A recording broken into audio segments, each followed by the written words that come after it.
அண்ணாமலை இன்னொரு பெரிய கட்சி கூட்டணிக்கு வருது. அப்போ அதிமுக பெரிய கட்சி இல்லையா? பாஜக பெரிய கட்சி இல்லையா? போற போக்குல எதையாவது கொளுத்தி போட்டு போறாரா? மாநில தலைவராக பாஜகவில் திரு நயினார் இருக்கிறப்ப அண்ணாமலையை தேர்வு செய்வதற்கான காரணம் என்னவா இருந்தாலும் அண்ணாமலை ஓபிஎஸ் அதிமுகவுக்கு தலைவராக்கிடுவேன்னு சொன்னார் இல்லையா? கரூருக்கு முன்னால விஜய் ஒரு இடத்துக்கு போறாருன்னா அந்த ஒரு வாரத்துக்கு அதே பேசும் பொருளாக இருக்கும். இப்போ ஒரு பாண்டிச்சேரி போயிட்டு வந்தாரு. போன அன்னைக்கே கூட அது பெரிய செய்தி இல்லை. பாண்டிச்சேரியில் கூட்டம் இல்லை. கூட்டணி கணக்கு மட்டுமே வெற்றி பெற்றது இல்லை. அப்படி வெற்றி பெறுவதாக இருந்திருந்தால் 2006 திமுக ஆட்சி அமைச்சிருக்கும். 7 கட்சி கூட்டணி இல்லை, 70 கட்சி கூட்டணி வந்தாலும் அதிமுக வெற்றி பெறும். ஒரே மேடையில் திரு பன்னீர்செல்வம், டிடிவி, எடப்பாடி அவர்கள் இது அமர்றது இல்லை. வெக்கம், மானம், சூடு, சொரணை, ரோசம் இதெல்லாம் எதுவும் இதுக்கு. மெரிபா பன்னீர் சோடா, ஐ ட்ரஸ்ட் மெரிபா. உலக தமிழர்களுக்கு வணக்கம். இது கிங் டிவி. இன்றைய நிகழ்வில் நம்மோடு முன்னாள் சட்டமன்ற உறுப்பினரும் நாடாளுமன்ற உறுப்பினருமான திரு கே.சி. பழனிசாமி அவர்கள் நிகழ்வில் இணைகிறார். சார் வணக்கம். சார் வணக்கம். தம்பி, திரு அண்ணாமலை அவர்கள், முன்னாள் மாநில தலைவர் அண்ணாமலை அவர்களுடைய டெல்லி பயணம், நேற்று திரு எடப்பாடி அவர்களை சந்தித்து விட்டு நயினார் அவர்களுடைய டெல்லி பயணம், வருகின்ற 15ஆம் தேதி திரு அமித்ஷா அவர்கள் தமிழ்நாடு வருகிறார், தமிழ்நாட்டை நோக்கிய பயணம், அடுத்த கட்டமாக திரு பன்னீர்செல்வம், டிடிவி தினகரனுடைய அடுத்த கட்ட செயல்பாடுகள், இவையெல்லாம் ஒரே நேர்கோட்டில் பொருத்தி பார்ப்பதற்கான வேலையை இப்போ சமூக வலைத்தளங்களிலும் மற்ற அரசியல் ஆய்வாளர்களும் தொடங்கியிருக்காங்க. எதற்காக, என்ன நோக்கம், என்ன நகரம் அடுத்து? திரு அண்ணாமலை இப்போ சமீபத்தில் இப்போ ஆமாம் ஒரு மணி நேரத்துக்கு முன்னாடி ஒரு பேட்டி கொடுத்திருக்கிறார். அதில் அவரது சந்திப்பு தினகரனோடு, ஓபிஎஸோடு, திரு அமித்ஷா அவர்களோடு பேசியது கூட்டணி சம்பந்தமாக பேசினேன். கூட்டணி குறித்த இறுதி முடிவை திரு அமித்ஷா அவர்களும் எடப்பாடி பழனிசாமி அவர்களும் நயினார் நாகேந்திரன் அவர்களும் முடிவு செய்வார்கள் என்று ஒரு கருத்தை சொல்லியிருக்கார். ஆனால் அதிமுக பொதுக்குழுவில் கூட்டணி குறித்த இறுதி முடிவை திரு எடப்பாடி பழனிசாமி மட்டும்தான் எடுப்பார் தீர்மானம் என்று பொதுக்குழுவினுடைய தீர்மானம் இருக்கு. திரு அண்ணாமலை பேசியது அதற்கு முரணாக இருக்கு. அடுத்து இதே அண்ணாமலை கோவையில் பேசுகிற பொழுது அந்த கோவையில் தினகரனை சந்தித்ததோ திரு ஓபிஎஸ்ஐ சந்திப்பதோ நட்பு ரீதியான சந்திப்புன்னு சொன்னார். ஆனால் இப்போ கூட்டணி குறித்து பேசியது என்று சொல்கிறார். ஆனால் 2 முறை அவர் திரு அமித்ஷா அவர்களோடு சந்தித்து பேசியது, இந்த ஓபிஎஸ் திரு அமித்ஷா அவர்களை சந்தித்ததற்கு பிறகு சந்தித்து பேசியது இந்த கூட்டணி குறித்து தான் என்று எல்லோருமே பெரிய அளவில் யூகித்தார்கள். அதில் கிட்டத்தட்ட திரு அண்ணாமலையினுடைய கருத்தை பார்க்கிற பொழுது திரு தினகரனும் திரு ஓபிஎஸ் அவர்களும் என்டிஏ கூட்டணியில் இணைந்து பயணிக்கிற வாய்ப்பு இருப்பதாக அண்ணாமலையினுடைய பேச்சு உறுதிப்படுத்துகிறது. இதுதான் நான் அண்ணாமலையினுடைய இந்த கருத்திலிருந்து நான் புரிந்து கொள்வது. இல்லை, இப்போ தமிழ்நாடு ஒரு விஷயம் புரியாதது, அதில் இன்னொரு பெரிய கட்சி கூட்டணிக்கு வருது என்று பொருள்பட அவர் பேசியிருக்காரு. போற போக்குல எதையாவது கொளுத்தி போட்டு போறாரா? அப்போ அதிமுக பெரிய கட்சி இல்லையா? பாஜக பெரிய கட்சி இல்லையா? அப்ப இன்னொரு பெரிய கட்சி வருதுன்னு சொல்றது யாரை சொல்றாரு? ஒருவேளை விஜயும் இந்த கூட்டணிக்குள்ள வரலாம் என்று தன்னுடைய எதிர்பார்ப்பை அவர் சொல்கிறாரா? அடுத்து விஜய் இன்றைக்கு கூட திரு செங்கோட்டையன் உறுதிப்படுத்தி இருக்கிறார். நேற்று அவர்களது மாவட்ட செயலர் கூட்டத்திலையும் அவர்கள் முதலமைச்சர் அவர்கள் தலைமையில் கூட்டணி அப்படி தீர்மானம் என்று தாவேக்கால ஒரு தீர்மானம் போட்டிருக்காங்க. என்னுடைய கருத்து என்பது, உறுதிப்படுத்தப்பட்டதற்கு பிறகு அதை வெளியில சொல்லுங்க. உறுதிப்படுத்தாம ஒரு மெகா கூட்டணி வருது என்று சொல்லிட்டு மக்கள் மத்தியில் ஒரு எதிர்பார்ப்பை உருவாக்கிவிட்டு, தொண்டர்கள் மத்தியில் ஒரு எதிர்பார்ப்பை உருவாக்கிவிட்டு நாளை அது பொய்த்து போகிற பொழுது சோர்வடைந்து விடுவார்கள்.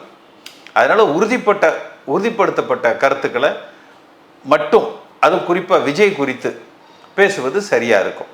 ஆனால் நிச்சயமா குறைந்தபட்சம் என்டிஏவில் எல்லோரும் இணைந்து தேர்தலை சந்திப்பது என்பது ஒரு வலிமையான ஒரு கட்டமைப்பாக இருக்கும்.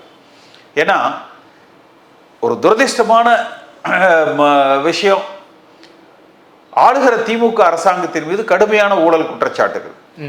திரு அமைச்சர் நேரு அவர்கள் மீது பார்த்தீங்கன்னா 1000 கோடி ரூபாய்க்கு மேல ஊழல் குற்றச்சாட்டுகள், அடுக்கடுக்கான ஆதாரங்களோடு கட்சி நிதி என்று அவர் பெற்றிருக்கிறார் என்கிற வகையில் இருக்கிற குற்றச்சாட்டுகள் எல்லாம் இருக்கு. ஆனா ஊடகங்கள்ல அது பெரிதாக்கப்படுவது இல்லை, பெரிதாக பேசும் பொருள் ஆவது இல்லை. அதற்கு காரணம் அதிமுகவுடைய அந்த ஃபோக்கஸ், கவனம் திமுகவுக்கு எதிரான அரசியல் நிலைப்பாட்டுகளை பேசுவதாக அமையல. அது அமைகிற பட்சத்தில் ஆளுகிற திமுக வீழ்த்தப்பட்டுரும். மாறாக என்ன ஆகுதுன்னா அதிமுக உட்கட்சி பிரச்சனைகளே பேசப்படுது.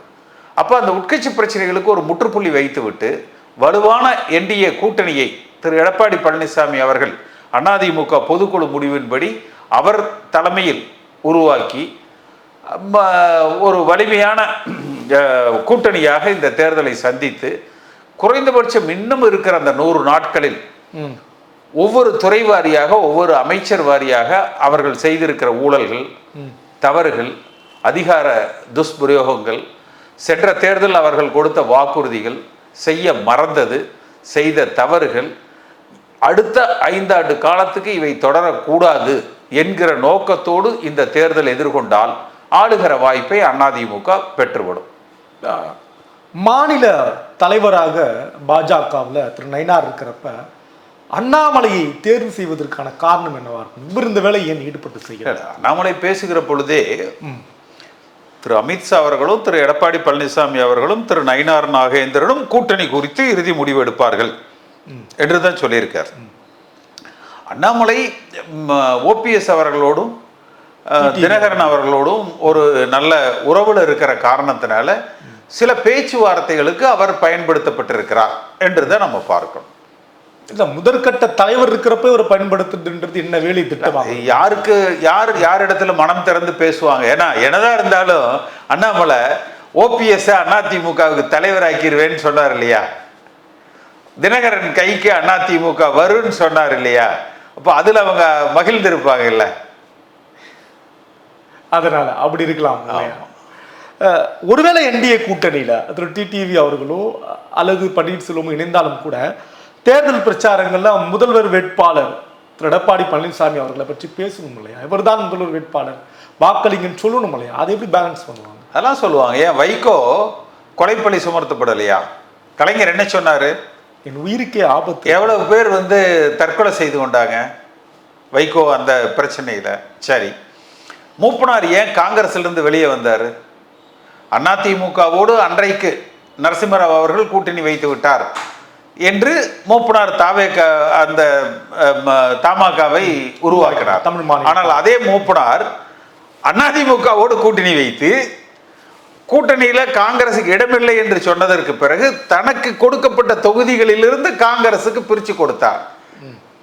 அப்ப இந்த முரண்பாடுகளை எல்லாம் தமிழக அரசியல் களம் ஏற்கனவே சந்தித்திருக்கிறது.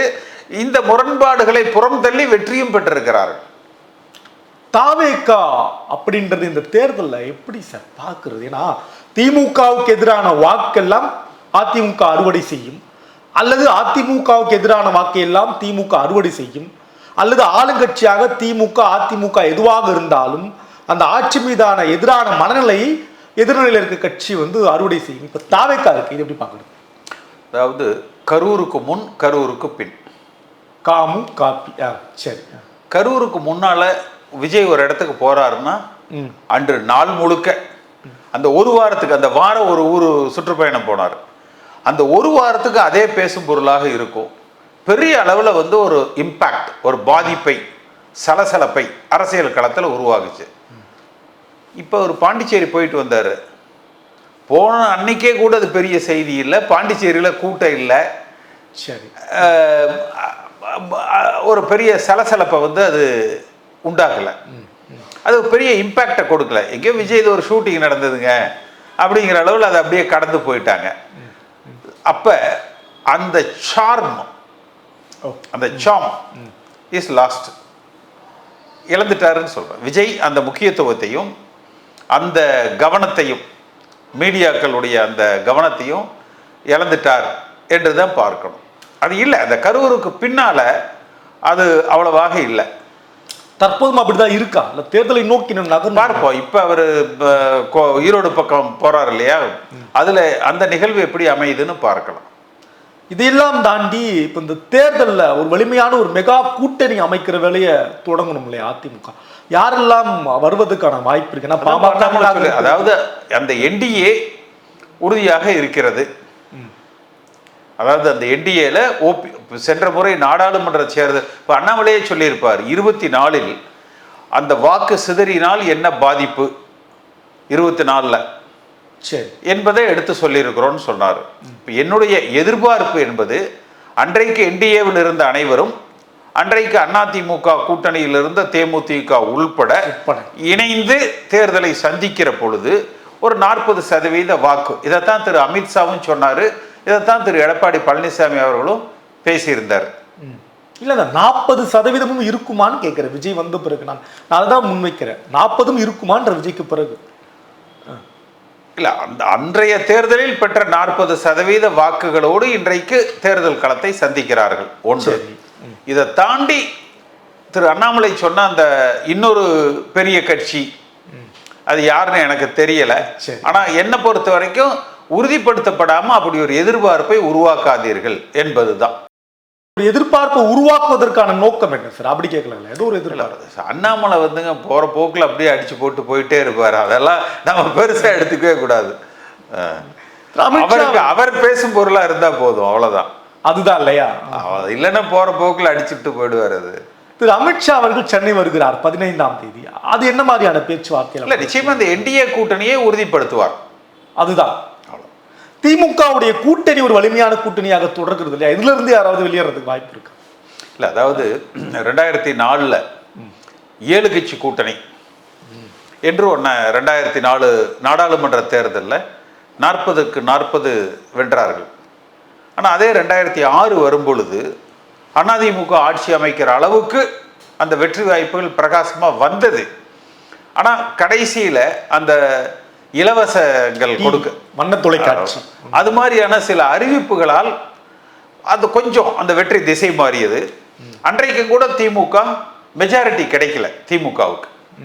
அப்ப அதனால வெறுமனே அர்த்தமெட்டிக் கூட்டணி கணக்கு மட்டுமே வெற்றி பெற்றது இல்லை. அப்படி வெற்றி பெறுவதாக இருந்திருந்தால் 2006 திமுக ஆட்சி அமைச்சிருக்கும். அன்றைக்கு 7 கட்சி கூட்டணி.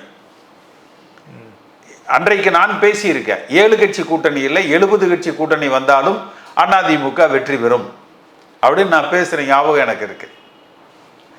காங்கிரஸ் கதவை தட்டுகிறது, காங்கிரஸ் தாவேகா கதவை தட்டுகிறதுலாம் சொல்றாங்க, அதெல்லாம் பாக்குறீங்களா? இல்லை, காங்கிரஸ் திமுகவோட தொடர்வதற்கு தான் அதிக வாய்ப்புகள் இருக்கு. அதுக்கு தான் வாய்ப்பு இருக்கு இல்லையா? அவங்க தேர்ந்தெடுக்க மாட்டாங்களா தாவேகா? வாய்ப்பே கிடையாது. இல்லை ஒரு அணியை உருவாக்க முடியுமா தனியா தாவேகா? அதற்கான முயற்சிகள் இந்த தேர்தலில் இருப்பதாக நான் பார்க்கல. ரொம்ப கவனமா இருக்காங்க. இப்ப அமைச்சர் மீதான இந்த குற்றச்சாட்டு இதெல்லாம் தேர்தல் என்னவாக பிரதிபலிக்கும்? இல்ல, நிச்சயமாக அது தேர்தல் எதிரொலிக்கும். இன்னும் தொடர்ச்சியா பல்வேறு அமைச்சர், கிட்டத்தட்ட எல்லா அமைச்சர்கள் மீதும் இதே குற்றச்சாட்டுகள் இருக்கும்.